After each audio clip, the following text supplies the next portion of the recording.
Assalamualaikum warahmatullahi wabarakatuh. Saya Ala Febriani dengan NIM 201134 ingin menjelaskan materi tentang ijtihad.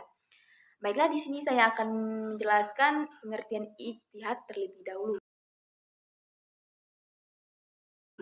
Secara bahasa, ijtihad berarti pengerahan segala kemampuan untuk mengerjakan sesuatu yang sulit.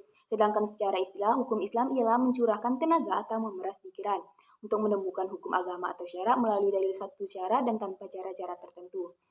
Berdasarkan definisi tersebut mengandung beberapa ketentuan, yaitu sebagai berikut. Yang pertama, sesungguhnya ijtihad merupakan mengerahkan pemikiran dalam mengkaji dalil-dalil, dan hal ini belum umum dari kias. Kalau kias menyamakan par dengan a, sedangkan ijtihad mengandung kias dan lain sebagainya. Yang kedua, ijtihad dilakukan oleh faqih, yaitu orang yang mengetahui dalil-dalil dan cara istinbat al-hukum. Yang ketiga, ijtihad dilakukan terhadap sesuatu yang belum ada hukumnya atau bersifat zani, serta menghasilkan hukum yang bersifat zani. Yang keempat, dengan adanya batasan atau istinbat, maka ijtihad merupakan pemikiran mujtahid dan ijtihadnya. Yang pertama, mengetahui bahasa Arab dengan segala seginya, sehingga memungkinkan dia menguasai pengertian susunan kata-katanya. Yang kedua, mengetahui Al-Quran dalam hal ini adalah hukum-hukum yang dibawa oleh Al-Quran beserta ayat-ayatnya dan mengetahui cara pengambilan hukum dari ayat tersebut. Yang ketiga, mengetahui hadis-hadis Nabi SAW, yaitu dengan berhubungan dengan hukum-hukum syariah, sehingga ia dapat mendatangkan hadis-hadis yang diperlukan dengan mengetahui keadaan sanadnya dan selanjutnya mengetahui segi pemakaian kias seperti ilat dan hikmah penetapan hukum, serta mengetahui fakta-fakta yang ada nasnya dan tidak ada nasnya.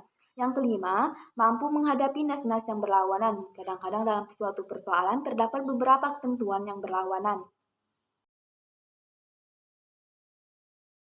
Yang pertama, mujtahid mutlak atau mujtahid fi al-syari', yaitu orang-orang yang melakukan ijtihad langsung secara keseluruhan dari Quran dan hadis. Kemudian ada mujtahid mazhab, mujtahid fi mazhab atau fatwa mujtahid, yaitu para mujtahid yang mengikuti salah satu mazhab dan tidak membentuk suatu mazhab tersendiri. Kemudian ada mujtahid fi al-masail atau ijtihad parsil dalam cabang-cabang tertentu, ialah mengandung orang yang berijtihad hanya pada beberapa masalah saja. Yang pertama, Abu Bakar pernah memutuskan suatu masalah, tetapi Umar mempunyai pendapat lain tentang masalah itu. Hanya Umar menghukuminya berbeda. Sikap Umar tidak membatalkan ijtihad Abu Bakar.